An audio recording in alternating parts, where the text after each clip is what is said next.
Christine Pedizzi, CP+ développement commercial.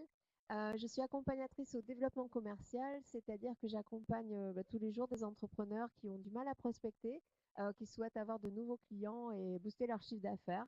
Et donc, je les accompagne à la fois dans leur stratégie, dans leur plan d'action et dans leur prospection commerciale, que ce soit en face à face, en accompagnement voilà, direct, ou également en ligne avec le Business Challenge, qui est un programme de coaching commercial. Donc aujourd'hui, on va évoquer le phoning, qui est vraiment un outil très fort, très actif et interactif pour prendre des rendez-vous, pour faire ses relances de devis, pour sensibiliser parce que le phoning est souvent une activité dont voilà, les commerciaux, les non commerciaux surtout, n'aiment pas faire, ne savent pas faire et donc ne font pas. Et du coup, si on ne met pas en place ce phoning, eh bien, il n'y aura pas de rendez-vous, donc pas de chiffre d'affaires en croissance. Alors, concernant justement le constat, j'accompagne effectivement différents entrepreneurs, créateurs ou en développement. Et le constat, c'est qu'on me dit, ben, le phoning, moi, je ne sais pas quoi dire, je ne sais pas à qui parler, je ne passe pas les barrages secrétaires, ça me prend du temps, j'ai peu de retour sur investissement, je n'aime pas ça. Du coup, comme je n'aime pas faire, je ne sais pas faire ou je n'ai pas le temps, du coup, je ne prends pas ou peu de rendez-vous de prospection et du coup, ben, je me développe difficilement. Alors, je ne sais pas si c'est votre cas. Moi, ce que j'aimerais, c'est vraiment que vous me disiez, vous, voilà, quel est votre ressenti par rapport au phoning, si vous pouvez, sur le chat. Ça me donnerait voilà, de quoi vous répondre.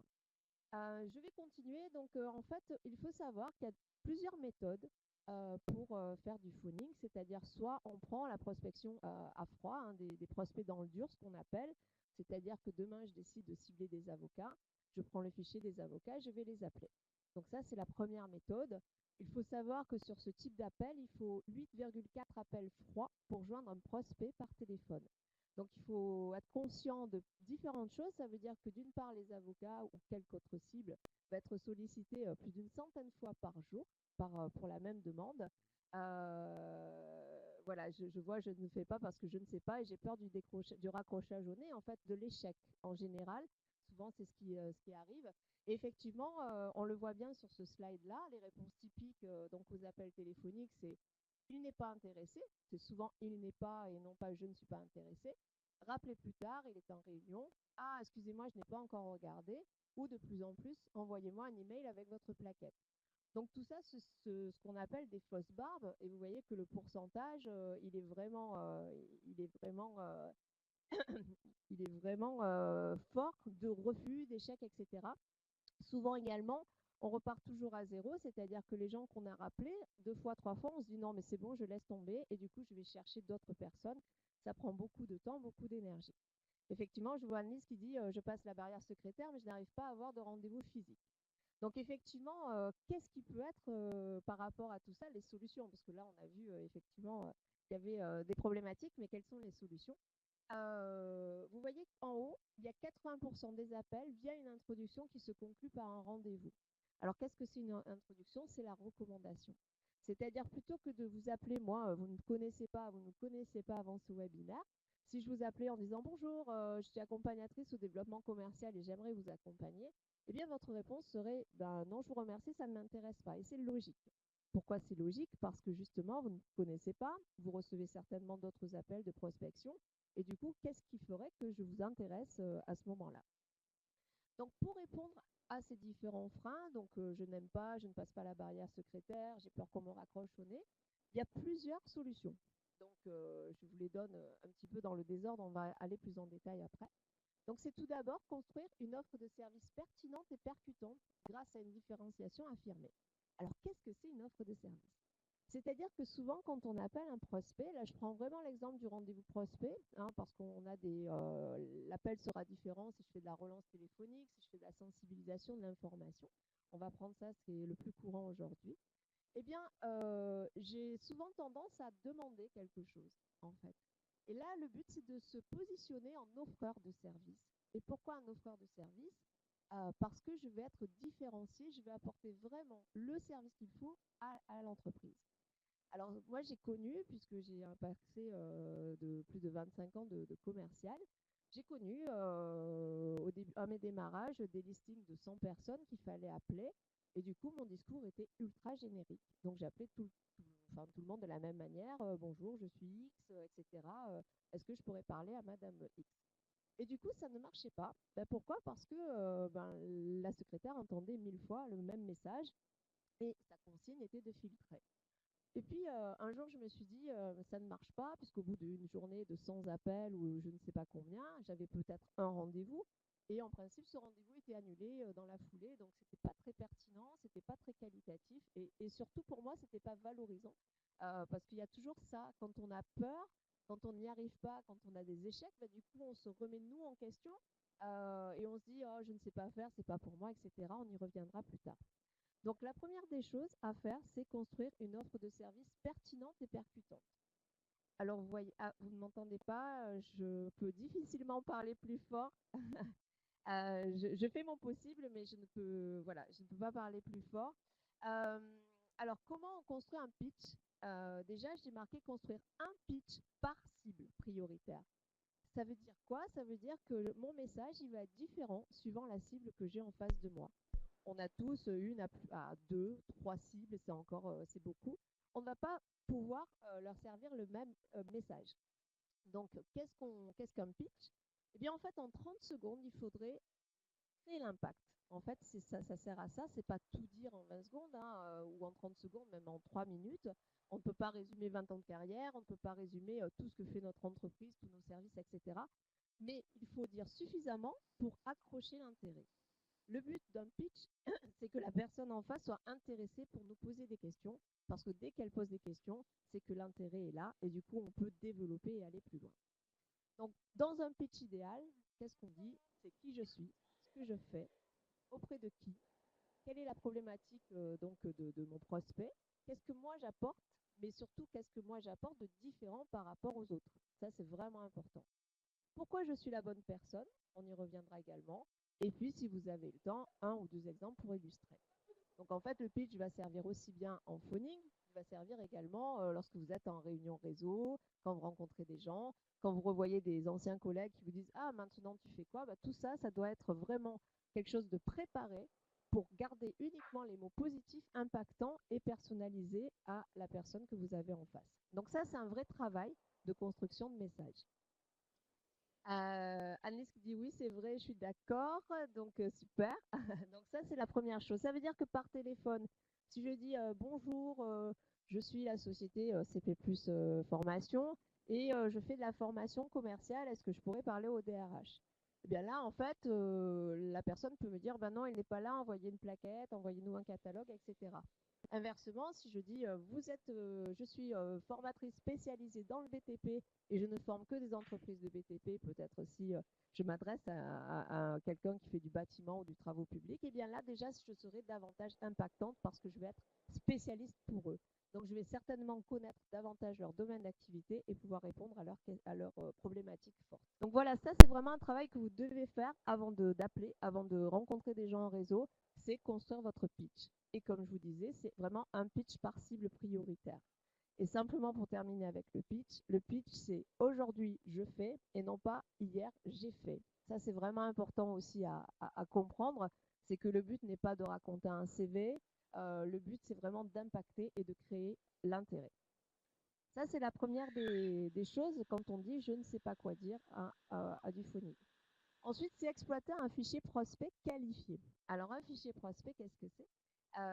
C'est justement où est-ce que je puise mes sources. Et si par exemple, je n'ai que le mail contact ou le numéro générique de l'entreprise, eh bien, il va me falloir du temps pour aller récupérer mon DRH, mon directeur financier, mon directeur général, en fait, vraiment ma cible, mon interlocuteur cible.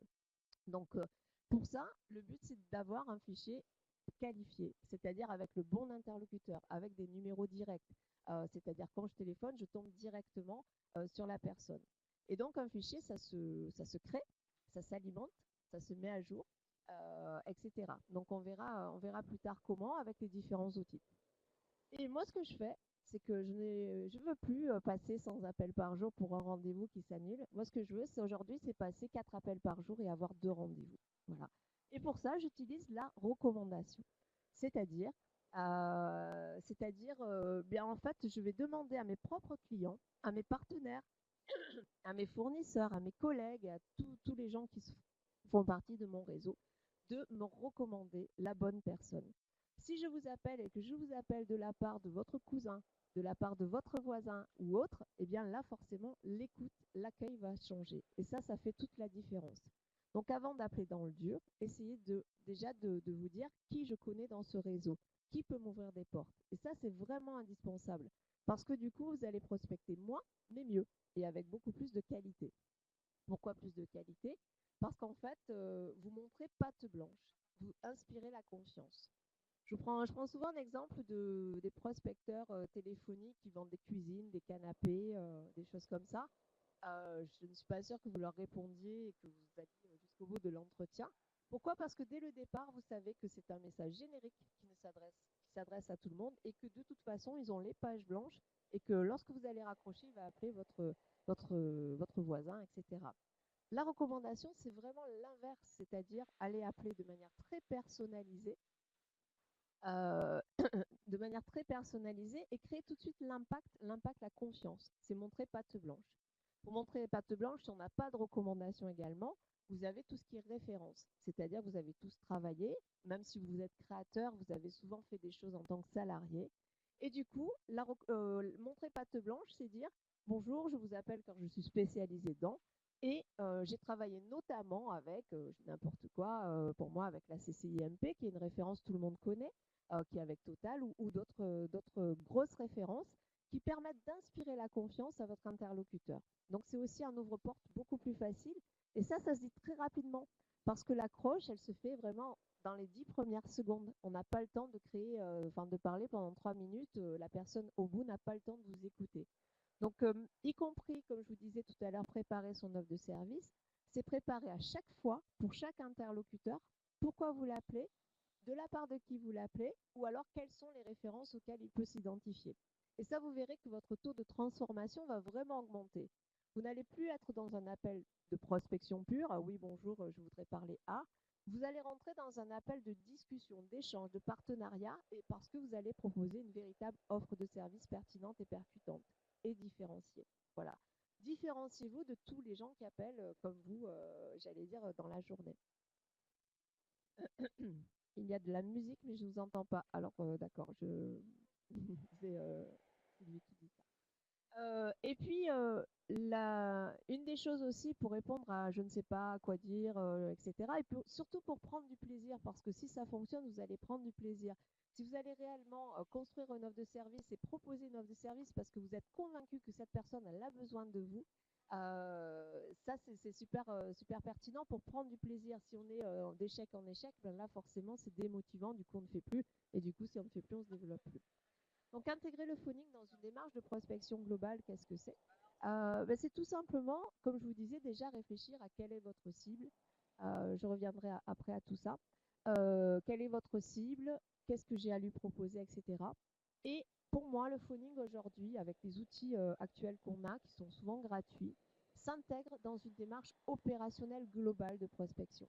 Par exemple, moi, ce que je fais, c'est que je fais d'abord un mailing avec Mailchimp, Mindjet. Il y a différents outils de mailing, vous en connaissez certainement. Et du coup, qu'est-ce que c'est? Quel est l'intérêt? C'est qu'en fait, je fais du mailing avec du tracking derrière. C'est-à-dire que je vois qui se désabonne. Donc, ces gens-là, en principe, je ne vais pas les appeler.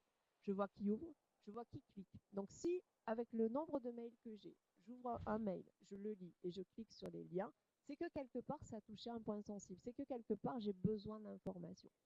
Du coup, sur 300 mails de départ, je vais peut-être avoir seulement 10 personnes qui cliquent. Mais ça veut dire que ce sont 10 prospects chauds qui peuvent vraiment prendre un rendez-vous très rapidement si je leur parle vraiment de ce dont ils ont besoin. Donc, l'idée, c'est vraiment faire un phoning uniquement sur des cibles prioritaires. Soyez feignants, soyez malins et n'appelez pas des gens qui vont vous raccrocher au nez, n'appelez pas des gens avec qui vous n'avez rien à dire juste parce qu'ils sont dans cette cible-là, etc. Moi, je préfère vraiment travailler sur un fichier de 50 prospects qualifiés à qui j'ai quelque chose à dire, à qui je peux montrer mes références et avec qui j'ai envie de travailler déjà, plutôt que d'avoir un fichier de 10 000 prospects et de balancer des appels parce que c'est de l'énergie perdue. Vous avez vraiment d'autres choses à faire que perdre de l'énergie, surtout si vous êtes en développement. Donc, je ne sais pas si vous voyez bien en fait le petit schéma que je vous ai fait.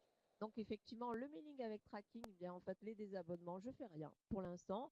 Les mauvaises adresses, eh bien je mets à jour, je requalifie, ça permet d'alimenter mon fichier. Les non-lus, ben là, ce que je peux faire, c'est soit appeler, soit en renvoyer un mail, voilà, parce que quelquefois c'est non-lu, parce que les gens sont en vacances, parce que ça reste en non-lu dans une masse de mails. Ben, c'est peut-être tout simplement refaire une campagne bien ciblée sur ces gens-là. Ensuite, les gens qui ont lu, moi, je les appellerai. Mais après, s'il y en a beaucoup, vous pouvez refaire aussi un mail spécifique. Et les lus et cliquer, là, il faut absolument prendre contact avec eux. Vraiment, vraiment. Ça, c'est super important parce que c'est là, votre cible, elle est là. Et votre plus-value, elle va être là également. Donc, n'hésitez pas à me poser des questions par rapport à tout ça. Dites-moi si vous-même, vous utilisez ce type de process commercial. Quels en sont les retours? Qu'est-ce que vous avez essayé? Alors, il faut combien de temps pour les rappeler? 48 heures, une semaine. Alors, ça dépend pourquoi, Annelise. Est-ce que c'est pour un rendez-vous? Est-ce que vous avez eu l'interlocuteur au téléphone ou pas? Et quelle est, voilà, je vais attendre la réponse. Donc, effectivement, la fréquence de rappel. Excusez-moi. Après les mails de prospection. Donc, moi, je dirais très rapidement, 48 heures dans les 48 heures. Pourquoi? Parce que c'est encore chaud dans l'esprit, parce qu'on a tous une centaine de mails par jour. Donc, voilà, notre esprit est sollicité par différentes choses qui peuvent être très intéressantes. Mais du coup, j'en lis un, je dis, ah, ça c'est super, je le laisse en non-lu. Et puis, il y en a un autre qui est aussi super. Du coup, le fait de rappeler 48 heures dans les 48 heures, c'est vraiment, je vous suis. Alors moi, je me suis fait une remarque ce matin, c'est que je reçois beaucoup de mails, je m'inscris à différentes livres blancs, etc., différentes pages, et du coup, pour voir un petit peu leur process commercial en web marketing. Et en fait, au web marketing, vous recevez des fois 15, 20, 30 mails de la même personne qui va vous proposer des choses, mais à aucun moment, elle ne prend le temps de vous appeler. Et ça fait toute la différence. Moi, quelqu'un, si je m'inscris sur newsletter, c'est que le sujet m'intéresse. La personne qui prendra le temps de m'appeler et de discuter avec moi, ben celle-là, j'achèterai. Alors que juste par mail, je n'achèterai pas. Et c'est pour ça que souvent on me dit oui, mais moi, les mailings, j'ai déjà essayé, ça ne marche pas. Ça ne marche pas parce que justement, il n'y a pas l'action derrière directe de contact avec votre prospect qui a été faite. Et on est des humains. Donc, ce qu'on aime, c'est le rapport humain. Donc ça, c'est vraiment important de toujours synthétiser vos mails, enfin de vraiment prospecter de manière très qualitative et d'instaurer une discussion. Je parle même plus de phoning, moi je parle de discussion. Quand j'appelle quelqu'un, c'est rarement pour lui vendre quelque chose, c'est surtout pour échanger avec lui et ça aboutit très souvent sur une vente. Mais mon objectif à la base, c'est pas de vendre, mais d'avoir de l'information, comment il travaille, etc. Et du coup, qu'est-ce que moi je peux apporter? Et ça change toute la posture en fait. Si on est nombreux à vouloir aider, et du coup, si on se dit, mais qu'est-ce que je peux lui apporter? Mais vous allez voir qu'en termes de posture, en termes de motivation, vous allez avoir envie d'appeler. Si vous dites, oh là là, qu'est-ce que je vais lui vendre? Eh bien là, forcément, c'est l'effet inverse qui se produit. Concernant donc, les secrets d'une prospection réussie, donc je vais aller un peu plus loin, mais c'est pas grave, ça ressemble à moi à un plan d'action, c'est-à-dire que c'est un équilibre parfait. Si je ne fais que du mailing, du phoning, ben, je vais rater quelque chose. Une manière d'avoir des cartes de visite et puis d'avoir des gens, parce que souvent on me dit, moi j'aime bien le contact une fois que je suis en face, mais je n'aime pas appeler, j'aime pas tout l'avant.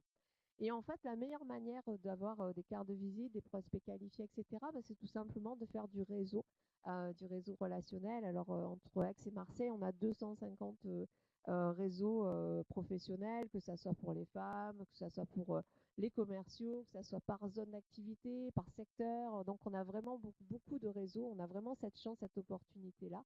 Et donc, si vous n'êtes pas à l'aise au téléphone, commencez face à face, parce que dès qu'on crée un contact humain, eh bien c'est beaucoup plus facile d'appeler derrière pour dire on s'est rencontrés. Et moi, ce que j'aimerais, c'est vous rencontrer justement pour vous présenter mon service ou pour échanger. Vous avez également tout ce qui est prospection indirecte, c'est-à-dire vos partenaires stratégiques qui vont vous aider, vos prescripteurs et le bouche à oreille. Donc le bouche à oreille, pour moi, il est actif. C'est pas j'attends que quelqu'un me recommande. Non, je vais demander de la recommandation. Un prescripteur, qu'est-ce que c'est? Ben, ça peut être vos clients. Vos clients qui sont satisfaits devraient apporter, un client satisfait doit apporter deux clients qualifiés. Et ça se fait de manière assez facile. Il suffit simplement de leur demander, souvent notre éducation nous interdit de poser des questions, sauf que là on est des professionnels, d'autres professionnels, et si on ne pose pas de questions, on n'a pas de réponse. Donc ça c'est assez basique. Vincent qui dit: «Je serais une bonne idée que d'envoyer sa plaquette commerciale par mail». Alors oui et non, c'est-à-dire que j'envoie ma plaquette, moi je pense que c'est bien d'appeler avant. On va y revenir, d'appeler avant si on vous en demande sa plaquette. Souvent la plaquette, demander la plaquette, en fait, c'est aussi une fin de non-recevoir. C'est-à-dire: «Oui, oui, envoyez-moi votre plaquette, je la lirai» et souvent elle reste là. Donc pour moi, oui, j'envoie ma plaquette si je sens qu'il y a un intérêt en amont. Si je sens, donc on reprend en fait la démarche. Est-ce qu'on est sur la bonne cible? Est-ce que c'est le bon message? Est-ce que moi je peux vraiment lui apporter quelque chose? De la même manière, il y a des gens qui m'ont dit, alors ça m'a, enfin voilà, qui me disent, allez voir sur mon site internet ce que je fais. Mais non, le site internet, enfin la plaquette, le site internet, c'est vous qui faites la différence, c'est vous qui êtes, qui avez tout votre savoir-faire, votre expertise, c'est vous qui vibrez, c'est vous qui êtes passionné, c'est vous qui pouvez apporter les bons éléments. C'est pas une plaquette ou un site internet. Donc oui et non, Vincent, je ne pense pas avoir forcément répondu à votre question de manière directe, mais vraiment repenser si vous l'envoyez, pourquoi vous l'envoyez. Le but n'est pas d'envoyer, voilà, de manière générale. Et vous avez aujourd'hui, donc dans la communication notamment, des newsletters et vous avez les réseaux sociaux. Les réseaux sociaux sont une très grande source de contact. Euh, alors je lis en même temps le mail de Nathalie, je vais répondre après Nathalie. Donc les réseaux sociaux, vous avez notamment LinkedIn. Alors à quoi ça sert LinkedIn? C'est déjà bon, de pouvoir participer à des groupes, d'être en contact avec des gens, mais surtout de pouvoir récupérer un fichier qualifié. Parce que ça ne sait pas beaucoup, mais si vous allez sur Contact sur LinkedIn et vous avez exporté vos contacts, vous allez avoir le fichier de tous les mails des gens avec qui vous êtes en contact, donc leur mail direct. Donc ça, c'est vraiment une source forte de prospection qualifiée, puisque là, vous ne passez pas par la zone contact.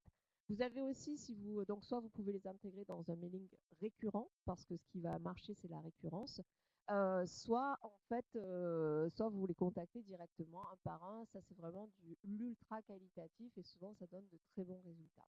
Mais les réseaux sociaux sont vraiment une source. Mais pareil, le réseau social ne doit pas s'intégrer tout seul. Je ne prospecte pas par Viadeo, je ne prospecte pas par LinkedIn, point. Il faut que ça s'intègre dans une démarche globale, en fait. Je me mets en contact avec ma cible sur les réseaux sociaux, je récupère leur adresse, j'envoie un mailing avec tracking, j'appelle. Voilà comment. Et en plus, quand j'appelle, quand je suis en relation sur LinkedIn, Viadeo ou tout autre réseau social professionnel, eh bien, c'est souvent le message. En tout cas, on peut discuter, on peut échanger ensemble. Donc ça, c'est vraiment, vraiment très intéressant. Et puis vous avez après tout ce qui est site, logo, plaquettes, site mobile, etc. Mais voilà, ne comptez pas sur la communication sans faire de démarche active pour vous développer. Ça ne fonctionne pas. Même les web marketeurs ont des techniques vraiment avec des tunnels de vente, etc. Il y a toujours un appel à l'action. Et l'appel à l'action, ben, notamment ici, c'est le phoning. Par le phoning, vous pouvez l'avoir. Donc Nathalie qui dit notre fichier client est composé de professionnels, ils n'ont jamais le temps. Le fichier qualifié, on rapporte quelque chose, mais on a du mal à les avoir. D'accord. Donc la meilleure des choses là, Nathalie, et je pense que ça concerne beaucoup de gens, c'est comme je vous disais, enfin il n'y a pas très longtemps, faites-vous recommander, faites-vous ouvrir des portes. Est-ce que vous avez au moins dans ce fichier un client qui va être en réseau, qui va vous ouvrir la porte sur deux autres clients? Il faut que cette démarche de recommandation, d'ouverture de porte et de pensée opportunité facile, vraiment, j'insiste, soyez malin, soyez feignant, parce que plus vous allez être malin, plus vous allez être feignant, plus vous allez être percutant, parce que vous n'allez pas appeler tout le monde, mais uniquement les gens avec qui vous avez quelque chose à dire. Quand on dit les professionnels n'ont pas le temps, pour avoir fait beaucoup de commercial, quelquefois j'arrivais en face à face ou en phoning en me disant excusez-moi, mais je n'ai vraiment que 2 minutes et je suis restée 2 heures. Ça, c'est parce que dès qu'on parle d'eux, dès qu'on leur apporte vraiment, on parle d'une de leurs problématiques, euh, dès qu'on parle d'eux, oui, effectivement, sur 4000 clients, il faut adopter une autre démarche en fait. Mais vraiment, si vous les intéressez, si vous voulez valoriser, en fait, souvent, ce qui se passe, alors ça, c'est aussi bien dans le phoning que dans l'entretien en face à face, après, je reviendrai sur les 4000 clients, c'est, comment dire, euh, en fait, c'est intéresser, ne pas parler de moi, voilà, c'est ça qui est important, c'est parler d'eux. En fait, on a une bouche et deux oreilles, donc normalement, un bon entretien commercial, que ce soit par phoning ou en face à face, il faudrait écouter 2 fois plus que ce qu'on ne parle. Ça, c'est la problématique vraiment qu'on rencontre. Moi, j'accompagne aussi en terrain des personnes qui vont voir des clients. Eh bien, je m'aperçois qu'en fait, il se présente, bonjour, je fais cette société, voilà, on fait ça, on fait ça, on fait ça. Et le client, il n'a pas sa place, il n'a pas son mot à dire. Sauf que lui, ce qui l'intéresse, ce qu'il va acheter, c'est quelque chose qui va répondre à son besoin. Donc, si vous ne détectez pas son besoin, si vous ne parlez pas de lui, eh bien, vous allez complètement passer à côté Vous ne pouvez pas convaincre quelqu'un, ça fait marchand de tapis, allez, s'il vous plaît, le tapis, il est bien, etc. C'est pas ça le commercial, c'est pas ça le commercial éthique, c'est pas ça le commercial pérenne. Parce que vous allez peut-être vendre une fois à une personne, mais elle ne vous rachètera pas. Le but, c'est vraiment, au contraire, à chaque fois de faire un achat gagnant, c'est-à-dire que non seulement vous avez vendu, mais c'est là que la relation commence, parce que vous pouvez fidéliser, vous pouvez avoir des recommandations. Et c'est pareil par téléphone, en fait. C'est à chaque fois que vous appelez gagnant. Un appel gagnant, c'est je ressors avec quelque chose. Mettez-vous vraiment cet objectif en tête. Je ressors avec quelque chose. C'est-à-dire, si j'ai la secrétaire, elle sait tout. Elle sait vraiment tout ce qui se passe. Alors, plutôt que de la prendre de haut, comme j'ai déjà vu, ou simplement de dire est-ce que vous pouvez passer la DRH non, merci. C'est poser, intéressez-vous à elle. Elle a vraiment la source et la veille de tout ce qui se passe. Elle sait s'il va y avoir un déménagement, elle sait s'il va y avoir des embauches, elle sait vraiment beaucoup, beaucoup de choses. Il suffit simplement de vous intéresser à elle. Et donc, si vous ressortez avec des informations, vous n'aurez pas de rendez-vous. Par contre, un, vous aurez créé un contact. Et deux, pour le prochain appel, puisqu'on avait vu qu'il y avait peut-être quelquefois 8 appels pour le même prospect, vous allez avoir des arguments qui vont impacter beaucoup plus. Donc, n'imaginez pas aussi, et là je vais revenir, je vous ai fait un petit peu une grille par objectif, je dirais. C'est les différentes étapes du phoning. C'est, il faut, il faut préparer votre phoning. C'est-à-dire que si j'appelle une fois et que je dis oui, bonjour, il n'est pas là, ok, je ne rappelle plus, ben, j'ai perdu du temps. Si je dis il n'est pas là, d'accord, mais vous en êtes où de comment vous faites pour votre service informatique, comment vous faites pour votre photocopieur ou quoi que ce soit, là vous allez prendre des infos. Ça veut dire que la deuxième fois quand vous allez appeler, vous avez des informations qui sont vraiment nécessaires. Du coup, vous allez passer l'étape 2 et ainsi de suite. Et du coup, votre interlocuteur, vous pouvez l'avoir de cette manière. Je reviendrai à la fin sur les 4000 clients. Je vais simplement revenir sur les différentes étapes parce que du phoning, c'est pas je me mets à une table, je prends des numéros, j'appelle. Autant faire autre chose parce que vous aurez certainement très peu de retours, même en étant très bon commercial. Par contre, il y a 80% de l'objectif, j'allais dire, de la prise de rendez-vous qui va se faire pendant la préparation du rendez-vous. Alors, qu'est-ce que c'est la préparation? C'est plein de choses. C'est d'abord prendre des informations sur la société que j'appelle. L'effectif, est-ce que sur leur site internet, ils mettent en avant des valeurs de développement durable? Essayez de trouver déjà tous les points communs que vous pouvez avoir avec eux. Ça, c'est la première chose. Donc, chiffre d'affaires sur société.com, voilà, ça, c'est vraiment tout ce qui est caractéristique de l'entreprise.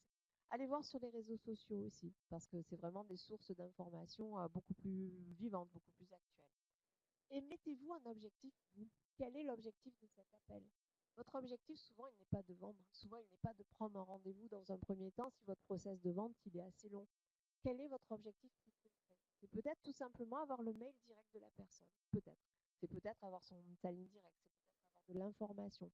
Mais en fait, souvent, on saute les étapes. C'est-à-dire, moi, j'appelle pour vendre quelque chose. Mais non, quel est l'objectif vraiment de l'appel en tant que tel? Et aussi, la préparation, c'est aussi de la préparation mentale. Vous êtes, voilà, c'est comme pour le sport, en fait, il faut un entraînement, il faut un démarrage, il faut plein de choses. Et comment vous vous préparez-vous pour téléphoner? Alors, moi, j'ai des ancrages, c'est-à-dire quelquefois, si je dois appeler des clients très importants, ben avant, j'appelle une amie parce que je sais que dès que je l'entends, j'ai la voix qui rit, on rigole pour n'importe quoi. Du coup, lorsque j'appelle derrière, j'ai une voix vraiment hyper chaleureuse, je suis en pleine forme, je suis heureuse de faire ça et du coup tout passe. Donc ça c'est vraiment important. Si vous sentez que vous êtes malade, si vous sentez que vous êtes stressé, etc., n'appelez pas, ça se sent énormément. On parle de sourire au téléphone, mais tout s'entend, la voix un peu éraillée, la respiration, ça ne s'entend pas forcément avec l'oreille, mais ça se sent. Et du coup, c'est nous qui impactons en fait sur notre interlocuteur. C'est-à-dire que si j'appelle, je suis souriante, je lui ai rendu, etc., ça va se sentir et votre appel il sera forcément gagnant. Si inversement, je suis stressée et j'appelle parce que je suis obligée, parce qu'on m'a dit qu'il fallait faire du phoning, et bien là, honnêtement, c'est notre méthode. Euh, donc effectivement, comment obtenir le premier client? J'y reviendrai également au niveau de ces questions. Ensuite, une fois que vous êtes bien préparé, vous savez pourquoi vous appelez, vous avez la pêche, etc. Parce que vous savez aussi que vous allez apporter un vrai service. Hein, je reviens sur mon offre de service. pendant. Pendant le non-verbal, hein, j'y reviens, c'est super important. C'est-à-dire comment je respire. Est-ce que je fais des pauses? Vous voyez que dès que je fais des pauses, en fait, il y a une écoute, forcément une attention qui est faite. Donc, vous pouvez aussi jouer avec ça, sourire au téléphone, et ça, c'est vraiment super, super important. Et pour ça, vous pouvez même vous faire un petit bonhomme, des smileys, etc. Tout ce qui peut être bon pour vous, pour justement garder ce sourire. Et surtout pendant, je rappelle que c'est l'écoute, c'est-à-dire avec des questions ouvertes, vous allez poser des questions pour avoir des informations. Comment vous faites, vous, pour votre informatique? Comment vous faites, vous? Est-ce que vous avez, comment vous faites pour votre site internet, pour votre communication, etc. Ouvrez, ouvrez, puisque là, c'est la personne qui va vous dire ce qui est prioritaire pour elle. Et du coup, vous pourrez tout à fait rebondir en partant de leur argument et pas des vôtres. Et c'est ça qui fait toute la différence souvent. Et comme je vous disais, toujours un appel gagnant. Donc, essayez vraiment de repartir avec quelque chose, même si ce n'est qu'un mail direct, c'est quand même déjà une première étape et vous pouvez vous féliciter d'avoir voilà, cet appel gagnant. Et également la recommandation. Par téléphone, la recommandation, ça veut dire, ok, ça ne vous intéresse pas, j'ai très bien compris, mais vous avez, qui vous avez dans votre entourage qui travaille également sur le même secteur d'activité ou qui va déménager prochainement. Demandez, ça ne coûte rien. Au pire, elle vous dit, je ne sais pas, c'est pas grave. Mais vous allez être surpris. Si vous demandez, vous allez obtenir. Ça, c'est vraiment quelque chose de très, enfin, voilà, de très, très fort. Mettez-vous en tête systématiquement, demandez quelque chose. Voilà. Merci Florence. Qui dit, moi j'aime bien l'image une bouche et deux oreilles, mais vraiment c'est simple, mais c'est tellement ça. Vraiment, laissez-vous, même sur les prochaines rencontres, que ce soit en réseau, en phonique ou en face à face, essayez de respirer, de ne pas parler, de laisser l'autre parler. On a souvent peur des silences, on a souvent peur des blancs, mais non, au contraire, c'est là où la personne, elle a sa deuxième, comment dire, il va y avoir des choses de profond, mais laissez-lui la place, c'est vraiment elle qui achète, donc c'est elle qui va vous dire ce dont elle a besoin, tout simplement. Alors, je vais revenir sur sa liste, justement son activité, je n'ai aucun client dans mon fichier contact pour le moment, comment obtenir le premier client? Eh bien, j'ai envie de dire, je repars sur le réseau. Il y a énormément de réseaux entre Marseille et Aix, de soirées, de petits déjeuners, de déjeuners. On a vraiment différentes formules de conférences ou autres. Donc, le mieux, c'est d'aller directement, voilà, cibler, bien entendu, le bon réseau et d'aller directement sur place et commencer à récupérer à la fois des cartes de visite de prospects, mais aussi peut-être de partenaires ou peut-être de gens, de poissons pilotes qui connaissent bien le territoire. Et du coup, c'est vraiment vous faire aider par des partenaires, des prescripteurs, etc. Si vous commencez sans avoir le premier client, sans avoir un fichier contact par du dur, c'est-à-dire vous achetez un fichier n'importe où qui n'est pas qualifié, vous allez, je pense, vous perdre. Donc, déjà cartographier votre réseau propre, qui sont vos voisins, où ils travaillent, est-ce que ça vous sert par rapport à votre activité, les parents d'élèves, dans vos loisirs, vos anciens, si vous êtes diplômés, les anciens diplômés.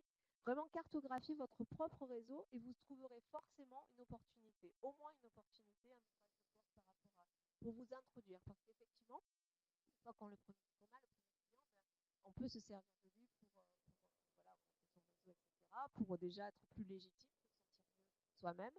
Si vous commencez par des gens voilà, que vous connaissez déjà, vous avez vraiment un facteur confiance déjà, parce qu'ils vous connaissent en tant que personne, et donc ils ne doutent pas que vous allez être pertinent en tant que professionnel.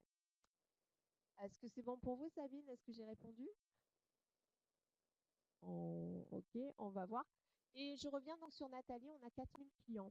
Donc pour moi, 4000 clients, le travail de ciblage, il n'est pas abouti. C'est-à-dire que peut-être vous avez 4000 clients cibles, mais moi, je le segmenterai ce fichier. Je le segmenterai pour être beaucoup plus pertinent. Dès qu'on fait une action beaucoup plus ciblée, plus on fait du personnalisé, du one-to-one, plus ça va impacter. Sur 4000 clients, si vous avez 4000 fois le même discours, je pense que c'est en amont qu'il faut revenir. Quelle est votre véritable cible? Est-ce que vous avez des indicateurs qui vont vous dire que c'est la bonne cible? Tout ça pour pouvoir impacter. Ou alors, vous faites à ce moment-là du web marketing, c'est-à-dire des tunnels de vente avec une landing page, vous offrez quelque chose, etc. Et vous faites un process plus web marketing et le phoning se fait vraiment en fin de ce tunnel de vente. Voilà, je pense qu'il faut vraiment réfléchir en amont sur les 4000 clients et segmenter. Par rapport à tout ça, est-ce que voilà, n'hésitez pas à poser des questions, hein. Le but, comme je vous disais, que ça soit interactif. Alors juste, je voudrais revenir, le fichier client, ce n'est pas ça, ce ne sont pas des cartes de visite qui sont dans une belle boîte, parce que ça, ce n'est pas dynamique, ce n'est pas interactif. Par contre, il existe des logiciels, je rapproche le micro de ma bouche, je fais au mieux, Il existe des logiciels pour gérer le fichier client, euh, donc qui s'appellent des CRM. Donc il y en a des gratuits, il y en a des payants, etc. Mais ça va servir à quoi? Ça va servir à faire vos relances. C'est-à-dire que chaque fois que vous allez appeler une fois une personne, vous allez mettre une date de relance pour ne pas avoir fait ce travail pour rien. Et dans votre tête, vous ne pouvez pas tout avoir, on oublie, il se passe des tas de choses. Donc vraiment, le but, c'est d'automatiser votre relance, votre prospection. De la même manière, c'est l'organiser, c'est-à-dire ne pas dire tiens, aujourd'hui je me sens, je vais faire du phoning, et puis de 3 mois, j'en fais plus. Mais se dire peut-être tous les mardis matins, j'en fais. Ça, c'est la première chose. Moi, ce que je fais, c'est que je passe 2 appels par jour. Alors tout le monde me dit ça va, 2 appels par jour, c'est pas beaucoup. Sauf que 2 appels par jour sur 5 jours, sur une semaine, ça fait 10 appels, et sur un mois, ça fait entre 40 et 50 appels. Donc c'est énorme. Est-ce que en une matinée, vous passez autant d'appels? Donc c'est vraiment se dire qu'est-ce qui est bon pour moi, comment je me sens et comment je peux prendre du plaisir. Parce qu'avec uniquement 2 appels par jour, je suis obligée de bien cibler et du coup, je me concentre vraiment, je donne tout sur ces 2 appels-là. Donc du coup, ça fonctionne forcément mieux que si je fais un petit peu de l'abattage. Des noms de CRM gratuits. Alors, vous avez Zoho CRM, Z-O-H-O CRM, qui est en cloud, c'est-à-dire que vous pouvez avoir sur Internet, vous créez votre compte, vous mettez vos contacts, etc. Moi, je l'ai utilisé, j'en ai essayé plusieurs. C'est pas celui qui remporte en termes d'ergonomie, celui que j'aime particulièrement. Le nom des CRM, vous avez Gestan. Gestan qui est un petit CRM, je crois qu'il est à 40 euros. Je crois que même vous avez une version gratuite qui est assez basique. Vous mettez vos fiches contacts, mais au moins vous avez vos rappels. Vous avez GRC Contact, qui est une boîte aixoise, qui est, enfin pour moi, le logiciel, le CRM pour les débutants, le plus simple et du coup qui donne envie de l'utiliser. Ce qui est intéressant, c'est que vous avez aussi tout le suivi des appels. C'est dans le sens où vous pouvez faire des tableaux de bord, connaître l'origine de vos prospects, des choses comme ça, faire des extractions. Euh, You don't need CRM. Donc Florence qui dit, moi j'ai You don't need CRM, c'est pas gratuit, mais on peut intégrer la prod. Donc voilà, ça dépend vraiment de votre cahier des charges. Est-ce que vous avez besoin uniquement des relances? Est-ce que vous avez besoin d'y faire du mailing? Est-ce que vous avez besoin de factures et de devis? Sabine qui dit Dolibar. Vous voyez qu'il y en a beaucoup. En fait, le but, c'est d'abord de réfléchir comment ça va vous être utile et quels sont les éléments basiques dont vous avez besoin. Ne prenez pas un CRM trop perfectionné, vous n'allez pas l'utiliser. Il vaut mieux prendre quelque chose de basique, de simple, mais que vous intégrez au quotidien. Effectivement, comme dit Florence, il y a souvent une période offerte pour les CRM. Donc, n'hésitez pas à les tester et dites-vous tout de suite, ça m'intéresse, ça me plaît ou ça m'est utile ou pas du tout. Donc, ça, c'est vraiment, vraiment, vraiment très important, le CRM. Mais en tout cas, surtout, pas de fichiers clients comme ça. Pareil pour moi, ce que je fais, c'est quand je rencontre des personnes en réseau, ben, le lendemain, je leur envoie un petit mail dans les 24 heures, juste que j'ai été ravie de les rencontrer. Je resitue mon activité ou la discussion qu'on a eue ensemble.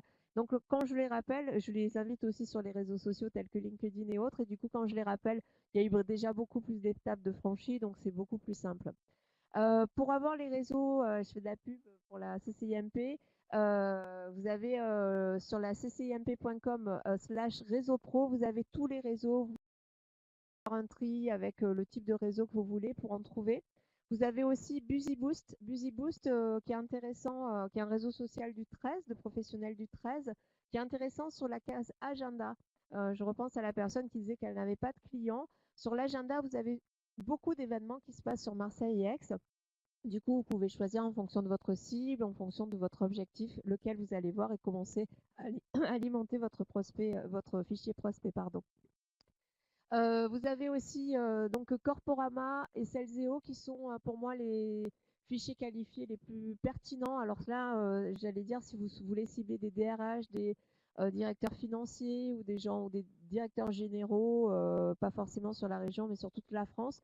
Corporama puis ses sources de manière constamment réactive sur les réseaux sociaux. Donc vous avez vraiment des données qui sont fiables. Donc c'est payant, mais souvent le payant, et là c'est super important, c'est pas le voir comme une dépense, mais plutôt comme un investissement. Si je mets 10 euros quelque part, qu'est-ce que ça me rapporte? Ça, c'est vraiment une logique d'entrepreneur. Je vois qu'il est 40. Si vous avez des questions, profitez-en.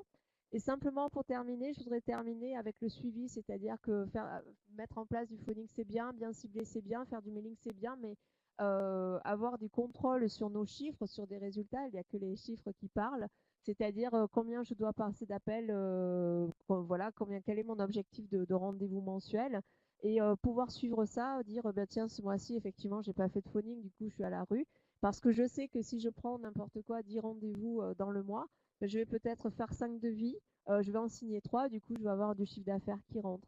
Alors que si je n'ai pas de rendez-vous, cette case-là va manquer et tout le reste va manquer également. Donc vraiment, préparez-vous un tableau de suivi simple, hein. Là, j'ai vraiment mis quelque chose de basique, le nombre d'appels passés, le nombre de rendez-vous, avec chaque fois le réalisé par rapport à l'objectif. Donc oui, on va recevoir ma présentation, Florence. Voilà, on va vous en parler dans 2-3 minutes. Et eh bien, voilà, n'hésitez pas si vous avez des dernières questions à les poser, puisque ça fait 41 minutes et que je sais que souvent l'attention est difficile sur un webinaire. Bah, merci à vous de l'écoute.